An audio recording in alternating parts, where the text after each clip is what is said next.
Egunon, Iker. Egunon. Iker, aurreneko galdera. Nola ikusten duzu Tolosaldeko landa garapena gaur egunean eta etorkizunean, ez? Eta lehen sektorea? Bueno, ba, ez da galdera erresa, ez? Alde batetik landa garapenaren etorkizuna eta baserria lehenengo sektoren etorkizuna, hola hitz gutxitan laburtzeko, gaina, ez dakit, ez? Ez daukete esaten dana bola de kristalik. Baina, bueno, dauketen ezagutza apurretiken eta esperintzitiken lehenengo sektorean ingurun momentu txarrak bizitzen ari da, momentu gogorrak dira, azpi sektore askorentzako bintzat une latzak bizitzen ari dira, ekonomikoki, errentagarritasun arazo haundiakin daude, ez? Lehengaien prezioan gorakadak, beraiek ekoizten dutenaren prezioan gorakada ez da neurri berean ematen nahi, lehendiken zeukaten errentagarritasun arazoei momentuko egoerak zaildu indu, ez? Eta momentu honetan jende asko egoera larri baten bizitzen ari da. Oso adinez gora joan sektore bat daukagu, Tolosaldean, lurralde osoan, Tolosaldean ebai. Brometan hola gure artean esaten duen, ez? Osasun fisiko atxake dexentekin, baina larriena izan litekena da jendeak momentu honetan bizitzen ari da estres mailakin eta etsipen mailakin, ez? Eta buruz esango nuke nahiko nekatuta daula jendea eta etorkizun garbi batez ikusteak jendeari egoneza sortzen diola egunero lanea juteko garaien, ez? Eta larrina gehien kezkatzen diguna hori da, ez? Nola egin jendeari erresteko eta hobeto lana egin eta bizi ahal izateko, ez? Ez dira momentu erresa, gainea lehenengo sektorea momentu honetan esango nuke holako gizarteak bizi ditun evoluzioien barrunen daola baitare eta sistema aldaketak, elikadura sisteman, inguru giroan ingurun, klima aldaketa, guzti horiek lehenengo sektorean eragina eukitzen ari duela, nola ez? Gizartean parte da eta nola ez?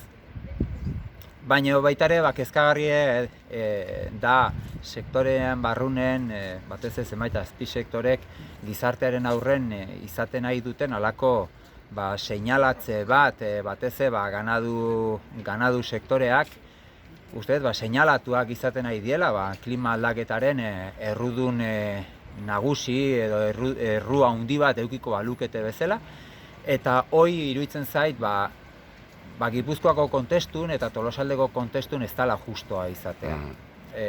Agian badaude mundu mailan ganaderitza industrial eredu batzuk eta bai eragin garrantzitsua duenak klima aldaketan, baina ez dela gure lurraldeko sektorearen eta lehenengo sektorearen realitate bat, ez?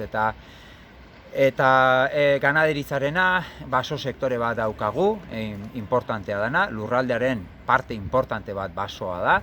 Baso horrek kudeatzaile batzu dauzka atzetik, baserritarrak dienak, eta nolabait aurpegiratzea edo salatzea edo seinalatuak izatea berotegi efektuen eragile garrantzitsu bat bezala, basoien kudeatzaile nagusiak lehenengo sektorekoak dian garaien eta basoa onartuta daukagun garaien klima aldaketari aurre egiteko erraminta nagusinetako bat dala, ez zait justua iruditzen eta uste dut hor gauzak informazioaren bidez eta oinarri kritiko eta sendo batzutan baliatu beharko ginekela hitz egiteko garaien, eta uste dut hor sektoreak bizitzen ari dela gainea, ez daukan erru bat bizkarreratzen zaiola. Eta gero horri lotuta beste ari bati helduko nioke, ez? Momentu honetan ematen nahi dien movimentu animalista deitzen dien movimentuak, ez? Animalien ongizatearen inguruan eta animalitik eratortzen dien produktuak ez konsumitzea, veganismoa dela. Eta uste dut hor baitare berdina, ez? Jende berdina, sektore berdinak seinalatuak izaten nahi diela eta ez dela justoa. Ez dara inondikene bizitzen ari dien seinalatzea hori. Presio hori edo.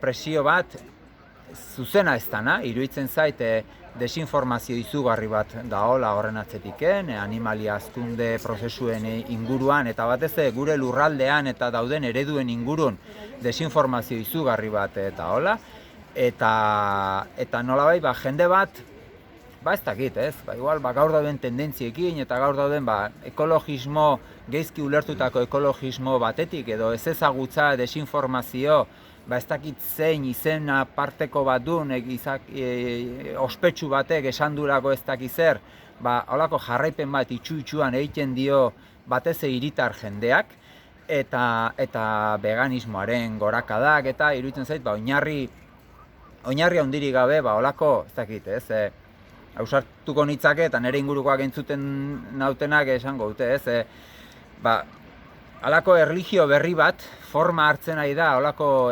veganismo, geizki ulertutako ekologismoak esango nuke, eta igual behar da, momentu honetan, bizigean momentu honetan, gizartean pentsaera berri batzuk baina iruditzen zait estremora eramaten diela, kasu askotan estremora eramaten diela, eta hor sortu beharko genituzkela espazioak, lehenengo sektorea, inguru giroa, elkarren beharra daukate, elkar ulertu beharra daukatela esango nuke, eta hor beharrezkoa diela bat eta bestea, eta elkar beharra dutela, eta sortu beharko genituzkela elkar ulertzeko espazioak momentu enten, eta ez alkarri seinalatu, eta ez alkarri harriak bota, eta bizi ezina eragin, eta pixkat guztioi da ematen, eta hortan eragin beharra daukagu gauden lanetatik, Eskerrik asko, Iker.